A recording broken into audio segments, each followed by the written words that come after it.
Hello everyone, this is Dana Talvik, and today we're looking at a MOC that has a decent amount of history behind it in comparison to the other MOCs I showed. So originally, this MOC is a miniaturization of a MOC that someone I know made, and I wanted to make it smaller to be in scale with my self MOC. And then I decided that I didn't want it to be based off of my friend's MOC anymore, so I made it into Gelu, my favorite Glatorian, which it's basically my favorite Glatorian by default because it was one of the 3 Glatorian that I actually owned, those being Gelu, Akar, and Kina. And well, Kina is my favorite character. She's not my favorite build. I always liked Galu's build better. So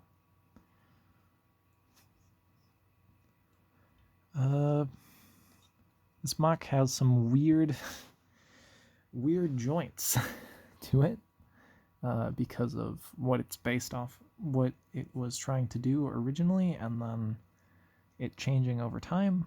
So it's got some weird joints. It has a little bit of a torso joint that doesn't do anything good, and I actually was trying to lock it in place, but I couldn't get it to lock properly. So it's actually a side effect of the build rather than a joint. It's got ball jointed hips, ball jointed knees, and ball jointed ankles.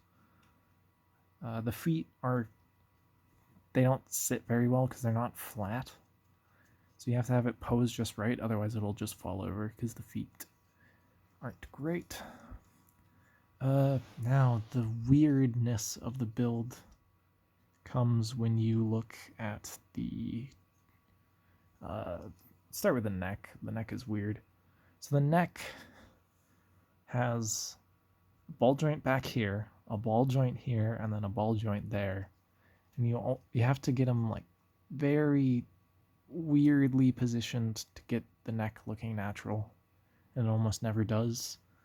The shoulders have a ball joint back here, and they have a hinge in here, and then a ball joint there, and then the wrists are attached by a peg to the skeleton hands so that it can have posable fingers, which makes them not the steadiest thing when holding weapons.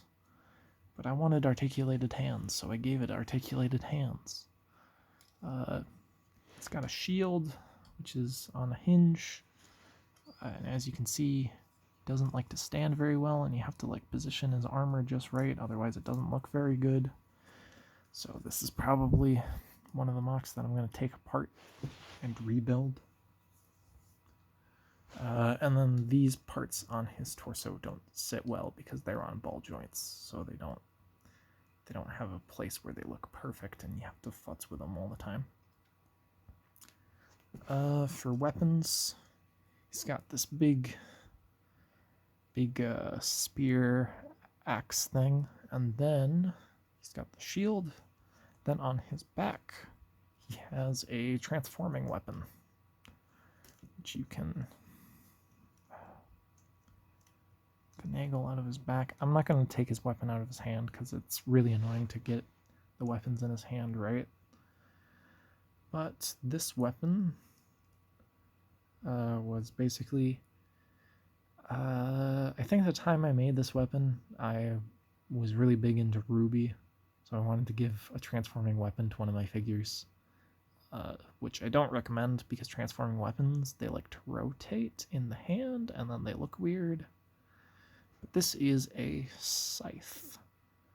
So to transform it, you move the blade out 1 click, then you move the top bit out 2 clicks, then you spin the bottom handle around, and then you got this big ol' scythe, which he can't use because it rotates in his hand and doesn't look good. I'm really disappointed about that, and this scythe is one of the many reasons why I want to redesign this character so that I can actually have him hold the scythe but still have the transforming gimmick. So he's probably going to lose his posable hands in his next build. His next version won't have posable hands because they turned out to be more annoying than helpful because he can't hold anything. But that does it for this build. I'm not going to take it apart to try and show you how the torso is made because I don't know if I'll be able to put it back together again. But that's it for Gelu Revamp. So I'll see you in the next video.